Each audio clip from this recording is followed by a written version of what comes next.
In today's video, I'm going to teach you how to disable shop and deliver orders in the Dasher app by turning off your red card.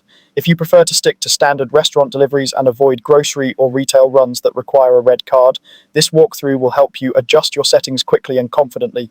We'll keep it simple and make sure you know exactly what to expect. Start by opening the Dasher app on your phone. Make sure you're logged in and on the home screen. From here, you'll head into your preferences. Look for the section labeled Dash Preferences. Depending on your app version, you can usually find this within Settings or under your account menu. This is where you control the types of orders you receive, so it's the right place to make this change. Inside Dash Preferences, find the option for Shop and Deliver. These are the orders that typically involve shopping for items and paying with your red card at checkout. To stop receiving them, simply toggle Shop and Deliver off.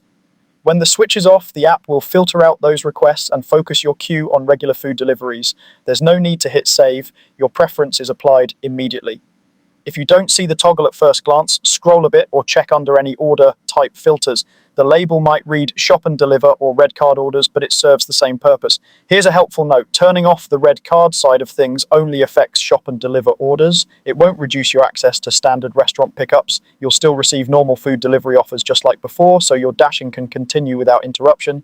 If you want an extra layer of prevention, you can optionally report your physical red card as lost within the app or remove the red card from your digital wallet.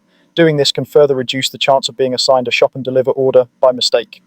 Only take this optional step if you're sure you won't need the card, because reporting it lost will disable that card, and removing it from your digital wallet means you won't be able to use it until you restore or replace it. That's all there is to it. Open the Dasher app, head into Dash Preferences, toggle Shop and Deliver off, and if you want to go a step further, mark your red card as lost or remove it from your wallet. With these settings in place, you can focus on the deliveries you prefer while keeping your workflow smooth and predictable.